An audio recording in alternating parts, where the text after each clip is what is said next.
here today for the September edition of the Society of Agriculture Communication Scholars. I'm Ricky Tell, University of Florida. And today we have with us Shuyang and Fali, who are going to be talking about ways to support international graduate students. It's a very timely topic for all of us on this call. As is our usual way that we operate here on these webinar sessions, they'll have a presentation, and it's really up to them how they would like to take questions or comments throughout, whether they want to hold them to the end.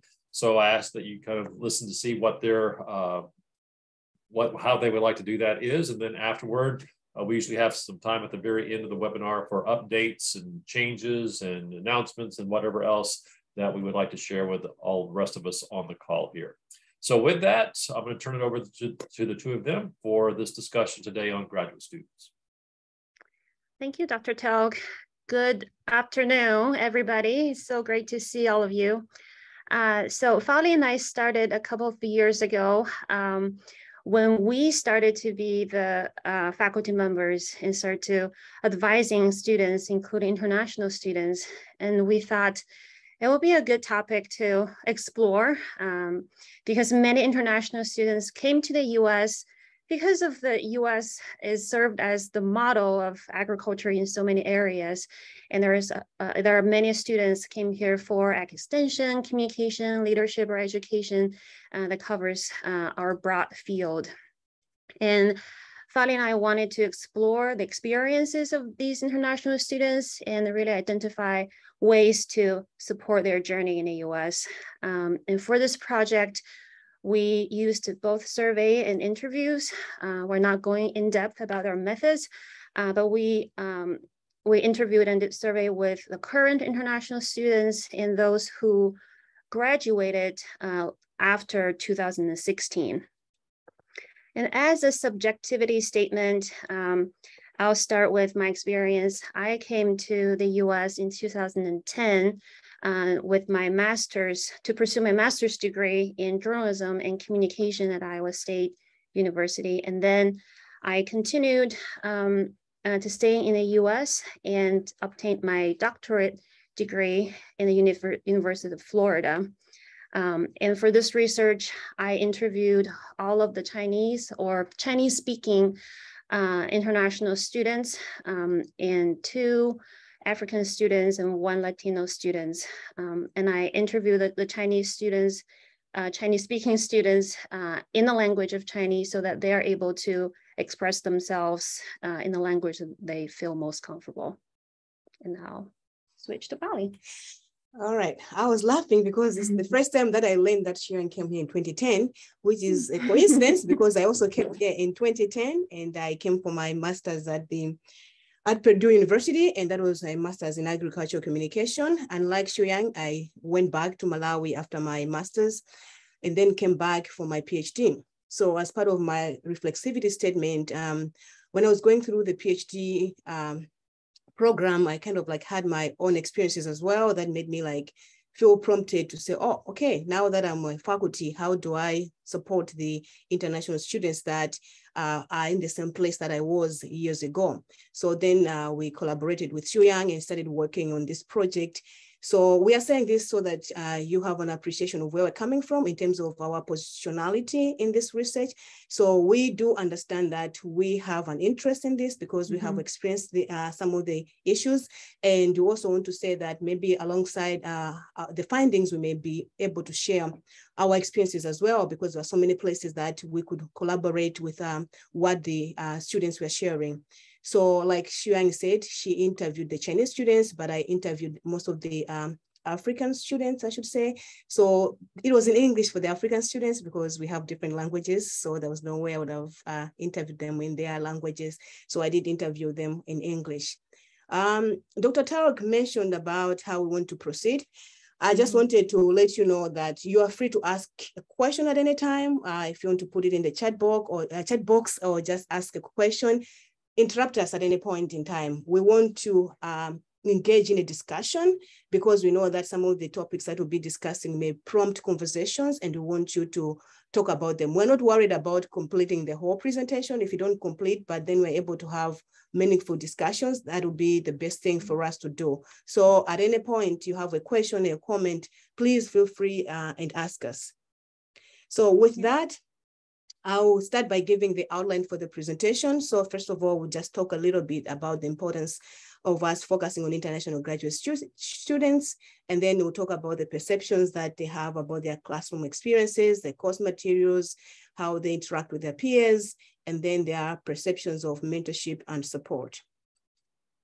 So to begin with, like we said in our reflexivity statements, having been international students ourselves, we discovered that we had unique experiences and needs. And really, because of what we brought in from our backgrounds, from our home countries, we saw that there's need for us to explore more. And thinking through that, we discovered that there's been a lot of studies that have been conducted, especially looking at international undergraduate students. And these studies mostly have focused on the Asian students and not really much on the African students as well. So because of that, we really felt that we need to do this research. But also when we went ahead to look at literature, we discovered that in our field, in ag education, communication, extension, and leadership, we haven't had any study. But then we also saw that there are so many students who come to the US as international students, especially at graduate level.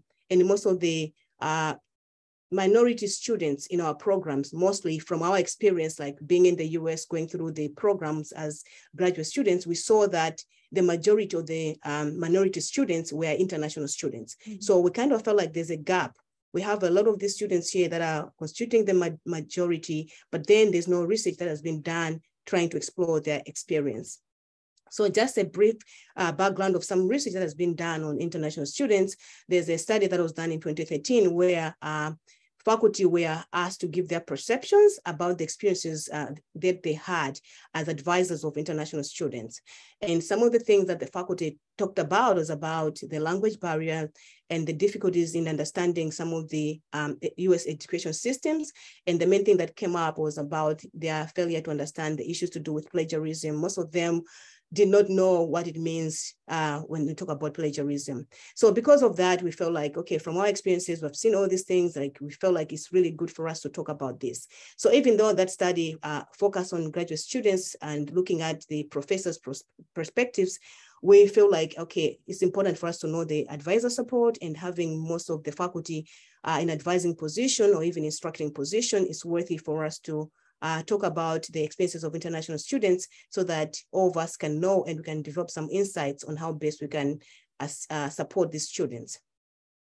So we started with a survey, which was sent to almost all the land-grant universities in the US. So we just distributed based on our connections with people. Some places people responded, some other places they didn't, but we had at least a high response from almost at least every land-grant university in our field. So the first thing we asked the students how they related to the content, and that is covered in the classroom. And you can see that for them, they talked about sharing of their experiences. That was rated highly, that they kind of strongly agreed that they were able to share that experience. However, when we asked to say, okay, when you talk about the readings, the materials you have, how much of that you have that is having authors that are not US based. So you can see from the results there that it wasn't that high. So after that, we went ahead and asked the students to share their experiences with the content that is provided in the classroom. One thing that came out clearly from these interviews, I'll not read every sentence, is that the students felt excluded. They feel like their experiences were not being covered in the class. There was so much focus on content from the US that they feel like their background and their experiences were not really being incorporated, which made them feel disengaged in the classroom. And as such, they just felt like they were missing out a lot. So the main thing that came in terms of our content is that we are not really providing that much experiences.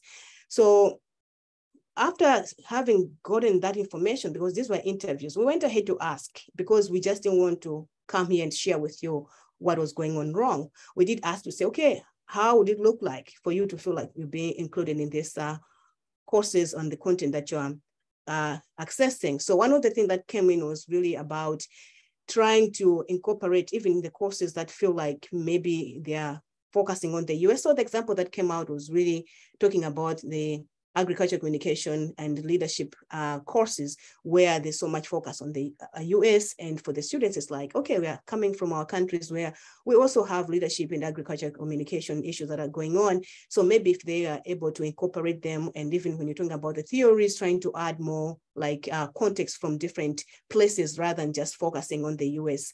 And the other thing that came out also was like, even as the instructor is delivering the content, providing opportunities to some of the students to share their experiences from their own countries. So one thing that came out from the conversations that we had with the students was that most of them come here, especially at graduate level, and mostly at the PhD level, they had experience. They were working in the field. They have some knowledge that they wanted to explore. But when they come here, if they don't see that being embedded, it kind of puts them off and limits their opportunity to interact effectively. Okay, so we also asked the students about their class interactions. And our result shows a relatively positive experience on a scale from 1 to 7. We achieved a mean number of 5.37. And here are 2 of the statements out of 10 that we want to show you here. The first one says, as an international graduate student, I feel I need to outperform domestic students in order to be accepted. So for this statement, about 44% of the international students rated somewhat agree, or strongly agree. So a good portion of them did feel that they need to outperform other students to be accepted. Another statement, we asked if they felt put down because of my accent or inability to speak fluently in the classroom.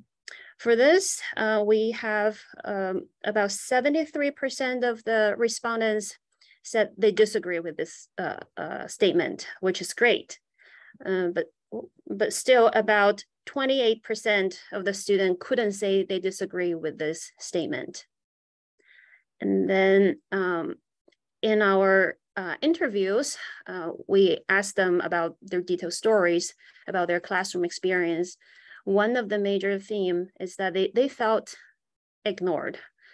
And I'm going to read out these quotes because I think they're just so representative. The professor would ask a question and I will give an answer and the professor would not acknowledge it. Another domestic student will say the same thing and the professor will be like, yes, that is what I'm looking for. In my heart, I will be like, the other person just repeated what I said. Another student said, instructors and classmates seem to be less interested in what I say than what domestic students say. The class reaction of my response is noticeably less lively in class. And this one kind of breaks my heart. It says, I don't know, I don't think people will care if I stop coming to class all of a sudden. So these are the quotes that just show that the students don't feel engaged, don't feel appreciated in the classroom. Another theme is the cultural barriers. So with the previous theme, they explained the external factors that make them feel disengaged. And they also went on to explain what are some of the barriers for them to really participate well in the classroom. So this student examined just when they start to participate in the class, there's so much context they have to provide for their classmates to understand. And she says, every time I speak in my class, I have to explain so much so that they will understand me. My experience was in a different cultural context. I wonder whether I were clear enough, whether they could understand me, and then whether they would be able to relate and have a discussion of it. Other classmates can discuss anything, but when I say something, it terminates the discussion. They're not unfriendly, but I'm not one of them. Another student says something that I can relate to. This is a student from Asia. And the student said, in our language, question is similar to problem. I hesitate to ask questions because I don't want to be a person with a lot of problems. It's a cultural barrier, at least for me.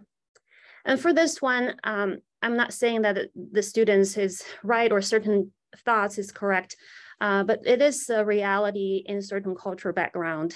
And I know that we're sincere when we're asking the student to just ask any questions. But for somebody like me, I definitely feel less free to really ask any question. I definitely tend to figure out on my own before I really ask a question. Or if I really ask a question, it needs to be a good question, a thoughtful question. So there's some barrier in terms of our cultural context present. Another barrier that's also carries many of our themes is the language barrier. The student says, during the first semester, I told myself that I'm not ready to repeat myself over and over again for others to understand me. I don't know that maybe it is because of my accent or where I come from. We speak British English. I never thought that language will be such a big issue since the language for instruction in my country has been English throughout. I couldn't understand what they said, so most of the time I would choose to be quiet, unless I was completely unclear about something. This is when I would gather my courage and say, I need to talk. Otherwise, there's no way I can move forward. That was when I would speak, even if it meant repeating myself. If it is something that I can comprehend on my own, after some time, I would just let go. So a lot of our participants shared something similar, that the language barrier is so huge that it prevented them from participating in the classroom. And what's interesting is that many of our African students, they grew up speaking English. So when they share this, their experience, they're protesting, like what's going on compared to Asian students or Latin American students, they're more like apologizing. Like, oh, I don't say the language very well and I wish I could improve. So just some observation we had here. We also identified some themes that demonstrates some level of hostility from the classroom. And we thought it's important for us to share with you all. This student said, once when I tried to participate in class, I saw the instructor looking at another student like, what is this person talking about? I felt that I must have asked a really stupid question or said something strange. I think it must be my ability to speak English. So this quote, we thought it relates very well to some students' hesitation of participating in class. If this is the reaction of from the class or the instructor by them participating in class, I think it's understandable why they feel reluctant to share their experience. Another quote here says, sometimes when you go and sit in a classroom, you don't have other students sitting close to you. You ended up either sitting on one side of the classroom or people are not around you. I don't know what the fear is, whether they think you're going to steal what they have. I've never figured that out. So I think it's a pretty heavy statement that we need to think about. Another theme we identified is that many students are feeling dismissed in the classroom. I'll go with the quote on the left first. I was not too comfortable asking instructors and peers if I was not clear or not, because sometimes when I asked them, the response they give me would be completely different from what I asked. Even when I tried to clarify, they'll just say, okay, I've not get the response. Sometimes I would just say that I understood, even though I did not understand. And another quote says, when the professor is teaching and you don't understand something they say, and you ask another student, especially a white student, they're never willing to help you out. You're going to be seen as dumb, but yet you're just asking to understand what was being said. There was never like, okay, we're classmates, let me help him out to understand the question. Either people just distance away from you or you're judged like you're incompetent. So the students are definitely facing a lot of discouragement and some level of hostility in the classroom. So we don't want to leave you with all the negative experiences. Many of our students have great experience in the classroom, and they also shared with us. This student says, professors always turn to me for my perspectives. I feel a sense of belonging. They seem interested in listening to my responses, and they will keep asking follow-up questions. My perspectives are valued. This is also a positive quote. In terms of communication in the classroom, I speak slowly and I need to think for a long time. Everyone is quite tolerant about it. So earlier I talked to Fali that I think this is a positive thing, even though it should be the norm, right? But then we also agreed that for the domestic students and instructors to allow the time for the students to think and give them time to speak, that really says a lot about including them in the classroom and appreciate their experience. So it's not a small deal, it's a big deal for the students to have the luxury of time in the classroom to share their experience. Oh, I have another one.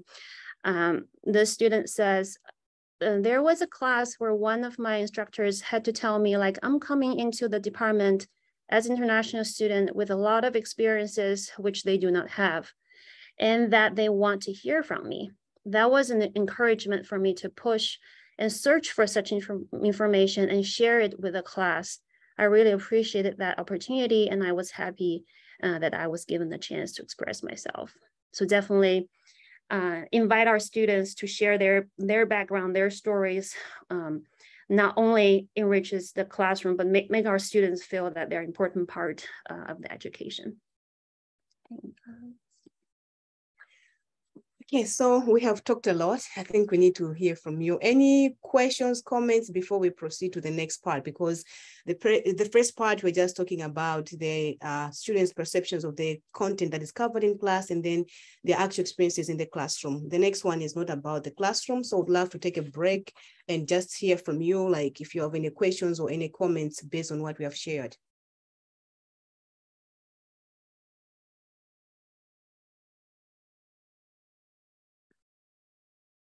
You can write the question in the chat, or you can just shout it out. Yeah.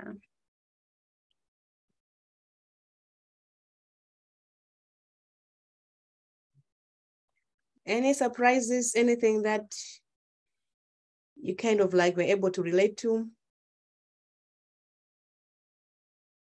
I wouldn't say, I mean, some of it is surprising. And some of it's just as an instructor kind of disheartening. I'm like, oh man, like, is that really what's happening? Because in our community of students, I've talked to some students, like, how do you feel like you're fitting in? How do you feel like you're adjusting? You know, what's the culture like? And we've gotten a lot of positive feedback, but we also have what seems like a lower number of international students sometimes. So it's very interesting to see this. So and you might be getting into this, I'm really interested to see, okay, how do we take what you have found and turn that into application and processes that we as faculty members can work through? Because that's the big need, right? If there's so many barriers, I'm excited to see what y'all say for kind of some guidelines of from y'all's experiences and from what you found. So shocking, but I would also say, man, just kind of makes me a little sad. Yeah, thank you so much for that comment. We really appreciate it. I mean, I don't know. Yeah, we'll discuss. I'm not promising that we're going to give you guidelines. I think it's more about us working together and trying to figure this out. Because one of the things we discovered during the interview process is that the students are different. So like one thing, I think one takeaway is that you should know that international students are not a homogeneous group of people, and it doesn't matter if they come from the same country. Personality and their differences and their experiences plays a big role. So I think it just requires more time to get to know the student, and that's when we can proceed. But otherwise, we can't give like any instruction to say, okay, this is going to work because it won't work. Yeah. We also found that if the students come to the US for the first time and doing a PhD level study, that's the hardest because most people came already with a lot of experience, and the classmates assume that the class already know a lot of things. So with a 3-year period of study, they have to navigate a lot, also with the same expectation of maybe getting a position here. And that's most of the students take a couple years to really feel, okay, I get a hang of what's going on here. So for students who did the master's degree in the US, they had a much easier transition to the PhD level. So, and we will show you some student suggestions in the end. I hope that would be helpful. Okay, we are looking at a comment here. The first one is, it's fascinating. Yeah, this is not surprising, unfortunately, but I look forward to more discussion. Yeah, so yeah, we really will try to, as much as possible, to make time for discussion, because we don't want to just be the ones talking, but towards the end, we'll give more time so that we just discuss and work on this together. So now we'll talk about outside the classroom and looking at what the graduate students think of mentorship and how does that mentorship look like. So before I really go into the details about this, I just wanted to share one thing that, when you look at international students, they face a lot of problems and they need a lot of support. Sometimes maybe it's the support that you don't even think about when you think about an everyday graduate student. One of the things that came to my mind really when you're thinking about this was even just thinking about your status in the country. The courses that you're required to take sometimes, you have a limitation of how many courses you're required to take. And if the program is offering online courses, there's a limitation as to how many online courses you can take for you to graduate. So if the program has more online courses at a specific time, the graduate students can have challenges. So being mindful of maybe some of these challenges is helpful. So we kind of try to think about, okay, with all these challenges that the international graduate students face, where do they go to look for support? So as you can see on the graph there, their fellow international students and the advisor is really rated high. Most of them, you can see almost everybody said that they go to their fellow international students, and then some of them, the majority, also goes to their faculty advisors. So I think this really speaks a lot of our role as advisors in this, because they are depending on us. They have left their homes, and when they look at the advisor, this is a person that they are running to. You can also see that they're going to other domestic students, but as you will see as I continue talking about the qualitative data, you will see that they have different expectations, and also there are different things that they are experiencing. But the takeaway that I got from this, even from my own personal experience, was that if you have an advisor who makes you feel comfortable, who makes you feel welcome, it speaks a lot. And coming from the African culture, which I also discovered by interacting with Xu Yang, is kind of typical with the Asian culture, is that it's very hard to ask for help. So even though you may be opening up to say, let me know if you need anything. And I'm sorry to say this, apparently I got to learn about this in a hard way when I came to the US, and you guys will train me on this one. Sometimes when people tell me, let me know if you need anything, I hear these words so many times, and even up to now, but I don't feel like people are being real. So I reached a point of okay, even though so-and-so told me to let them know if I need anything, I never tell them, because I don't feel like it's real. So I just want to share this to say, when it comes to advising, I think let's try to be real and try to assure the students that we mean it, because it is hard for us to ask for help. And then when we discover that door that was open was not really opened, it's difficult for us to reach out. So sometimes the other challenges that the students face, being international students, is the whole idea of financial support. And this is really very unique. It is unique in the sense that if a student comes on a 9-month assistantship, they are worried about what's going to happen in the summer. I was that student. I came here with a government scholarship. It was withdrawn. I was lucky that my advisor gave me an assistantship, but it was for 9 months. So when it comes to January, I was already worried. I could not tell my advisor all the time that I'm worried right now, I'm anxious, but I was worried about it. And then the other part is, like I said, that sometimes it's hard for the students to share what they're going through. So they may be struggling, and the only person they turn to is you as the advisor. And when you're talking about turning to you as the advisor, we also want to talk about the cultural component of it.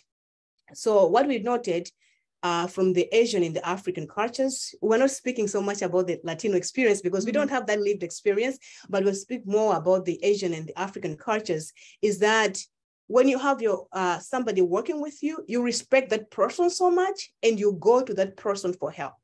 So I know, like during the time that I was doing my PhD, there was a time where the department head would say, oh, if you're having any problem, tell me, you can let me know even if you have a problem with your advisors.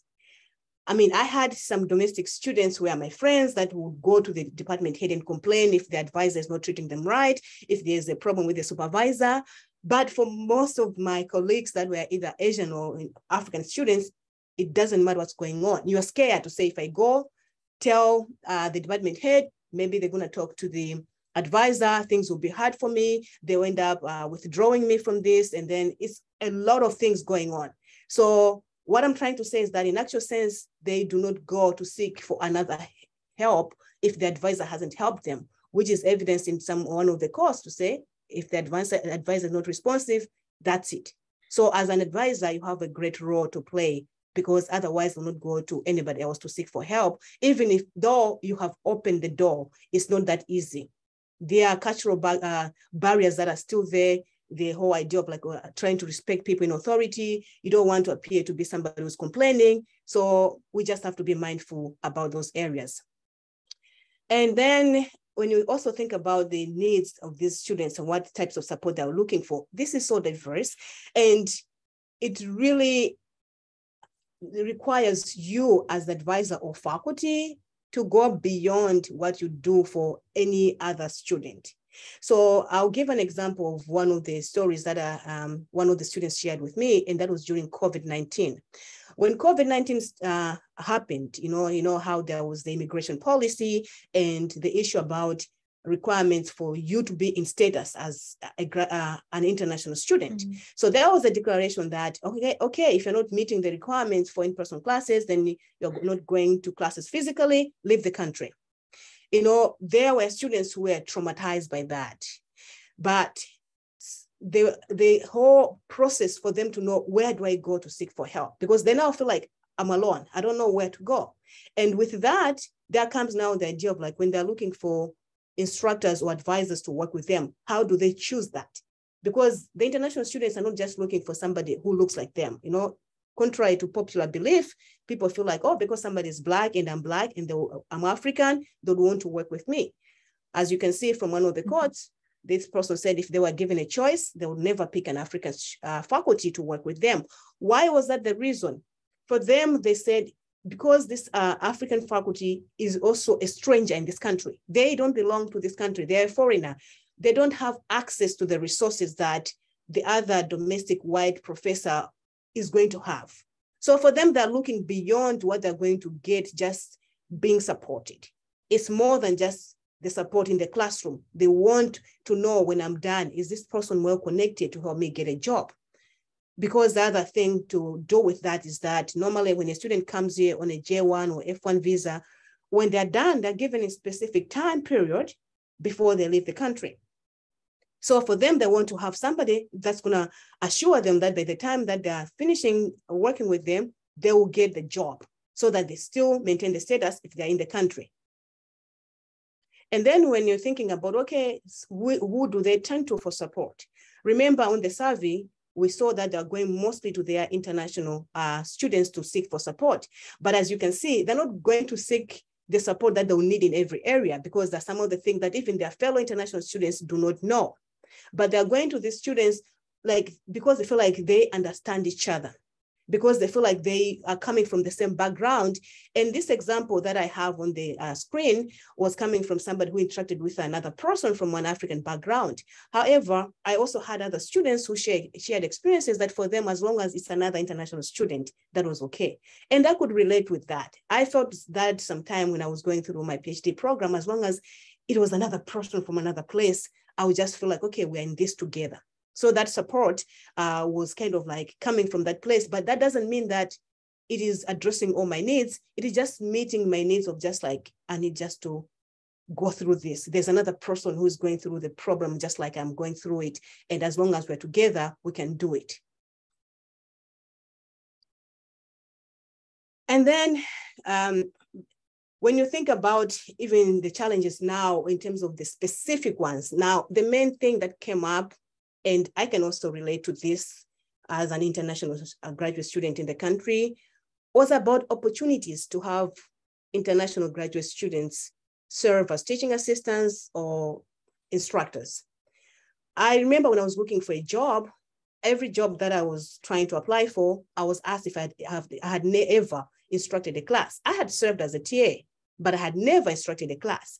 But serving as a TA was not enough because I was supposed to show that I was able to develop the syllabus, I was able to lead the class on my own, but I never had that opportunity, which when I look back, I had some other people who are domestic students that had that opportunity. And the same thing is happening right now. When you look back at most of the international students, they're complaining about not being given opportunities to serve as teaching assistants or even as instructors, even in universities where there are policies that require that, for example, somebody who is pursuing a PhD program should at least instruct a class before they graduate. But even in those cases, you find out that the international students are not given opportunities to do so. So that is a challenge, especially even for those students who came in for their PhD when they already had a job back home. As you can see, one of the examples of this student who was a lecturer back home in Africa, they came here wanting to learn more, but they never had that opportunity. So like for them, they don't even know. And like I said before, most of the African and Asian students are not good at advocating for themselves. So when I say most, it's not everybody. I mean, somebody like me, I was advocating for myself. It's my personality. It doesn't mean that every African student will do that. For the most part, they will not talk about it. They will not advocate for themselves. So if they don't know that they can ask for these opportunities and nobody goes to them to tell them about these opportunities, then they will not seek them. But then they are complaining. And, this was an example of a student who was proactive. They knew that they wanted to get at least some teaching experience, and they tried to ask for the opportunities, but they never get it. So these students may not be talking or sharing these experiences with us every day, but it's really in their minds. And there was one particular student who said they really tried so hard to get a chance to serve as a TA, to the point that they asked to say, can I do this? Whatever it takes, I'm going to do it. And this story really does break my heart because the student was provided an opportunity, but they were told that they will continue to work as a research assistant for the entire 20 hours a week that they're supposed to work for. And on top of that, they were told that the TA position will count as an independent study. So they never got a chance to get student feedback, reviews, or evaluations. So in other words, they could not even put that on their CV. So apart from like allocating more time to serve as a TA, grading this class and everything, and try to help teach, they didn't get anything out of it. So some of the things that the international students mentioned that they would love to see is that they need to get more opportunities for at least teaching, if they can watch or just have guest lecture, or maybe we need to improve the courses that we are offering so that they get more experiences developing course material so that when they leave, at least they get something out of the experience. So I need to give myself a break on that one. That was the teaching assistant opportunity side of it. Any comments, questions, or anything that you can relate to?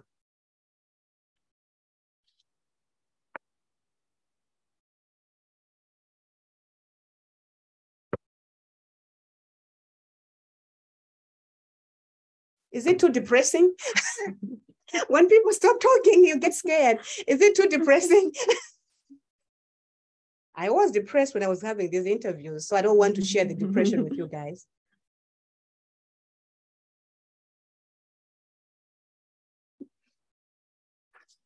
I think this is all depressing and challenging, Sally, and thank you both for presenting it and doing this work. But I'm curious, I really do want to have my international students get involved in our research group and research opportunities.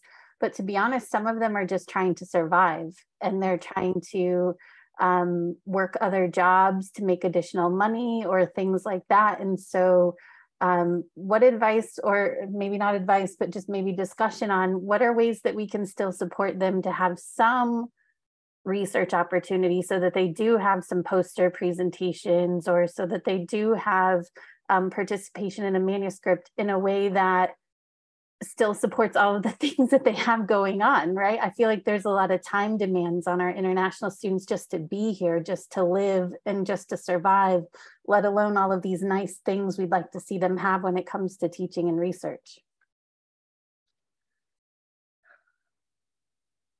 I'm trying to relate to my experience when I just came here. I was not on assistantship, so I had to work in the dining center to just help with some costs. I would say that you might have to help the students to prioritize things. Yes, work a different job will help financially, but you are here to study. You're here to really improve your research and teaching. Help them to set the goal that really they can walk out from the program with the goal achieved. Maybe there are some assistantships or scholarship opportunities that can help with some of the financial needs. That's just my thoughts. Just to add on what Xiuyang said, I think the main thing is to talk to your student, ask them, what do they want? Mm-hmm. Because if they want to graduate and go back home and they don't want to get a job in the US, if they are doing their PhD, it's another discussion. Because like we said, from our experience, if you're looking for a job, you have to show that you have presented, you have to show that you have been able to teach. So if the student says, for me, all I want is to get the degree and go back home, then you don't have to worry. You don't have to push them, because, there's a limit to how much you can do for somebody, right? So if you come in as if you're imposing and telling them what to do, they'll complain that, oh, I didn't want to do it. That's not my core, but you're pushing me to do it. So for me, the first thing is to just have a conversation. Ask them when they come, like, do you want to get a job in academia? It doesn't matter, it's in the US or it's outside the US. Research will be part of what you need for you to get a job. If they don't want to get a job in academia, then it's fine. Because if you tell them, from my experience, like most of the international students, when they come here, they know the problems that they've gone through and they know why they're here. So I feel like if they understand to say what you're trying to make them do has implications for them moving forward, they will make time and they will prioritize that. So I think that's the main thing that I can say about that, but each student is different. Like I've said, I have made some international students who say they're not interested in research because they don't see themselves doing research. So talk to them. Talk to them and ask what they want. To work with them on a plan to say, okay, if they say they want to stay, do they want to be in academia here? And if they want to be in academia here, you tell them what is required of them and how that will look like. And how do you get to that level? Because yes, they may need the money today, but it's temporary. At one point, they may need to have a proper job, a stable job. So what is it that they can work around and change? Yeah. Anything else? Valley, thank you for bringing up that, talking about not having teaching experience. That was something that with my cohort that just graduated from Ohio State, that was a conversation that some of us had, that those of us that were domestic students had lead instructor experience, but our peers who were international students had not had those experiences. And so now that I'm a faculty member, one of the things that I really want to try and do for international students that I work with is to empower them to help, teach or be a lead instructor, these things that I was able to do, but I saw folks around me that weren't able to. What are the best ways that when working with an international student, we can support and empower them as they begin to teach? I know that they're, in addition to, just the nerves of like being the lead instructor for a course, there's also nerves of being in a different country and things like that. So how can we support those students?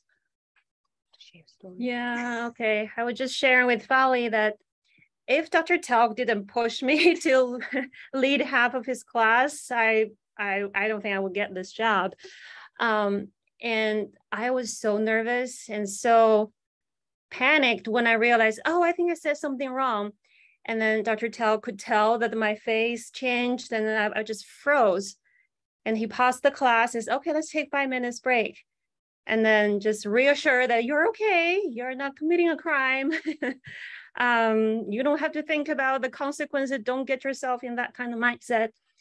And I also appreciate, because I was thinking that Dr. Tao would be like, oh, you need to work on your English. You're not doing a great job.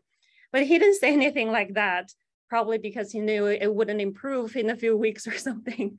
It's the language barrier, or the kind of fear is going to be there. If you don't push your students out and have them experience that kind of challenge, they're never going to overcome it. So just have faith in them and push them, walk side by side with them when panicking moments happen. Yeah, I guess, yeah, what Yuan said is really true. Just because the main fear that is there, and I remember as an international student, the first time I had a chance to, I didn't get a chance to be the lead instructor, but I was able to work as a TA. And the main thing is you are scared.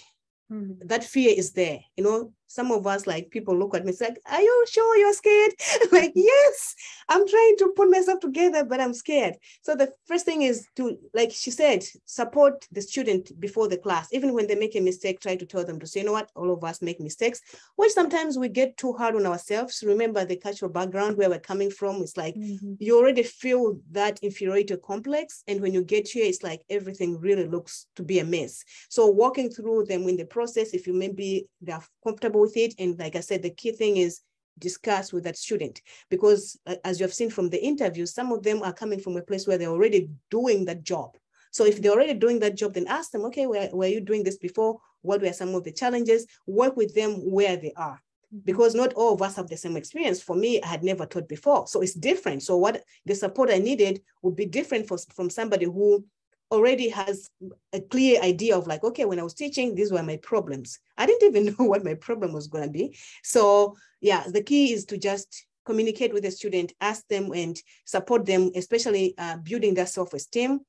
I think that's so crucial. And I know that there was a time that one of the professors said, oh, you can try some new things, it's okay. And that's the thing, I'm like, no, as an African with an accent, I can't try, because if it doesn't work, the students will say that I don't know what to do and they'll never trust me. So those are the real challenges. Like, don't dismiss them. It's true. Like for me, even up to now as faculty, there's some times that I need to be confident before I do something in the classroom. I can't just try something out, because if it doesn't work, the student will say that I'm incompetent, and I'm afraid of doing that. Yeah. All right. So I will proceed to talk about research. So when it comes to research, we kind of try to know where they are, what experiences they've had in terms of research. And one of the questions was trying to see how much they've been provided support to improve their research skills. And from the results, you can see that the majority of our students feel that they've been exposed a lot to research. And then in terms of being able to collaborate with others, you can see how we are falling, like, you know, yeah, and this collaboration is not really a big project, but it's just like maybe some of those students who came to the US, they were not on an assistantship, they just came on a scholarship. So where did they ever get a chance to work with somebody? They never really had that experience. So there are those students who come like under Fulbright scholarships and some other scholarships, which are falling in this category, because for most part, the ones that come under the research assistantship, from this research, we discovered that they had most of the times research opportunities, but the ones that come on their own scholarships, which is kind of similar to my situation, because I came to do my master's under a USAID scholarship, and I didn't get that much opportunity for research compared to my friends who were on research assistant positions. So that's just something maybe to consider if you happen to have any student who's here on a scholarship. And then we asked this question, and this question is tricky. You'd be like, why were you asking about other people? So remember, we realized that the Asian and African students have a challenge to express issues that affect them, because they're worried about the repercussions. So like you ask about other people. So the same question asked about them, they'll say, no, ask about other people. As long as it's not about me, the response is different. So as you can see there, I've heard stories where international students were looked down who are presenting their research because of their accent. Yes, they could not say about themselves, but other people, they could say about it. So that's another thing about, especially the Asian and African students. I think we have to emphasize that they normally would not give you negative feedback in your face. They'll, if you say, okay, maybe somebody said it, they may tell you, but they will never tell you to say, this is how I feel. It will be rare that they'll say that. Somebody like me, yes, I'm an African, and I'll tell you because that's how I've been raised. It's my experience that matters. Yeah, so the other point is about conferences, and I know AAE was put on a spot here. We did try to cover it up, but it is what it is. And I think it speaks a lot. So we asked the students to share their experiences for research opportunities. And it kind of appeared that most of the students had very bad experiences at AAE. And I've been to the national conference once, so I can't speak much about it, but it really shows that the students felt like they were not comfortable. And one of the things that came up about research opportunities as well was that for most part, the majority of the faculty, they always advise or encourage the international students to present at AIAE.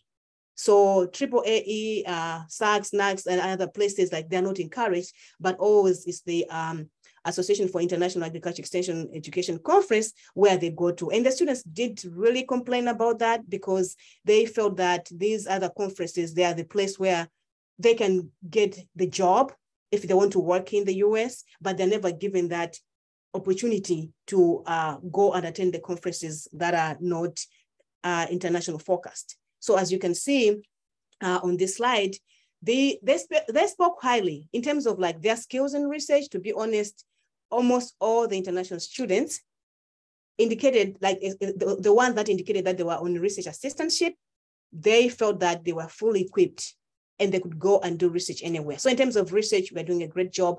The students feel that they can go and work. But the challenge is, if I go back to the other slide, is that they feel their exposure is limited because there are some other conferences that they feel like they are not welcoming and they're not given opportunities to go there and attend those conferences.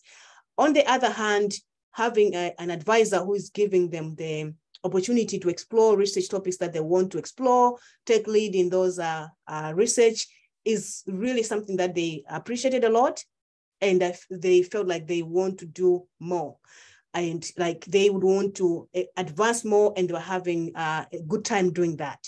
However, one thing that really kind of broke my heart a little bit was about our approach to some conferences. So here AAE was given as an example, but there were other conferences that were also mentioned about not us being open to international research, and that the students, they end up doing research that they know is not going to be helpful in their country, but if they want to publish, if they want to go present at a conference, they'll be forced to do that.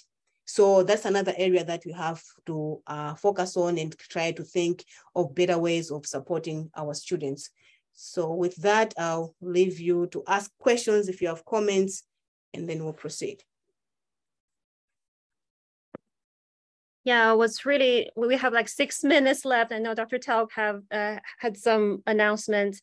In the end, we just want to have some conversations and what surprised you and what strategies you have used that worked well. So please feel free to unmute and or to put chat information there if you have any questions or comments. I will say that I agree with a lot of the comments that have been made either vocally or in chat, that it's, I don't know, just processing. I like what Lacey put there. I think we all are in our institutions, in our departments, universities, focusing on the issues related to diversity, equity, and inclusion. And so a lot of what we heard today definitely are things for us all to consider about how especially our international students are perceiving the experience that they have here at our institution. So we do have a little bit of time. Feel free to unmute. Lacey?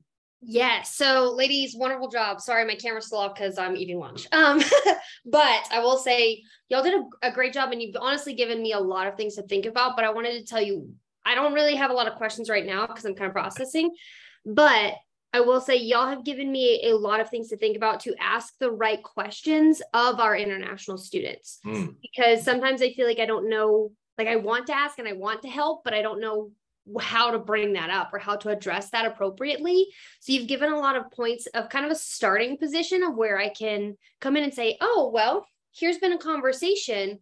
Tell me about your experiences. And we can branch off of there to say, great, how do we formulate a program that is still meeting the level of rigor and expectations that we want, but that is helpful for you and your background and experiences. So wonderful job. Thank you for providing your insight and your experiences, and for kind of telling the story of other international graduate students.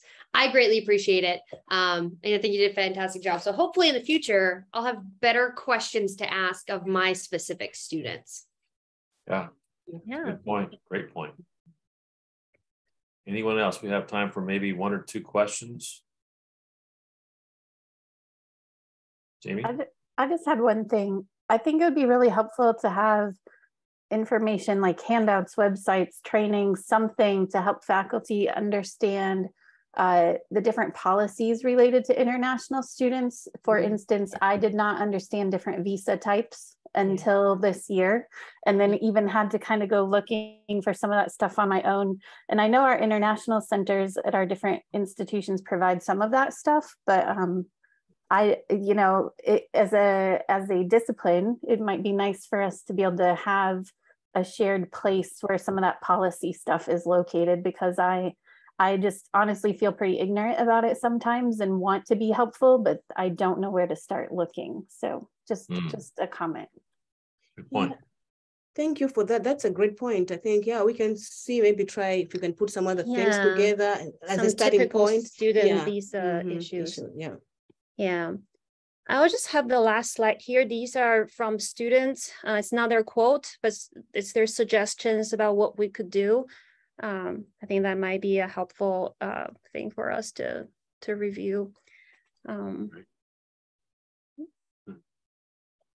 Right. Well, thank you both very much for a very, very interesting topic, one that I think a lot of us have been thinking about for quite a long time, and some of the suggestions that you provided from your students who you interviewed for this to help us be able to do what we do, hopefully better as a result of that. Are there any announcements, anything people would like to share with the group at large before we go? Right. If not, so I'm hearing nothing at this point. We have October 24th. We have Kara and Laura, who will be talking about undergraduate students. So they'll be mentoring undergraduate students. So there's a little bit of a theme here, from graduate students to working with undergrad students, coming up in October. So with that, again, thank you all for joining us this afternoon. We have recorded this. As soon as we get it ready, we will post it to our archive site so that everyone else who is not able to be here today can watch it.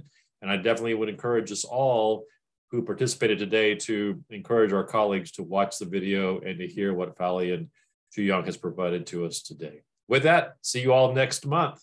Have a good afternoon. Bye-bye. Thank you all. Thank you.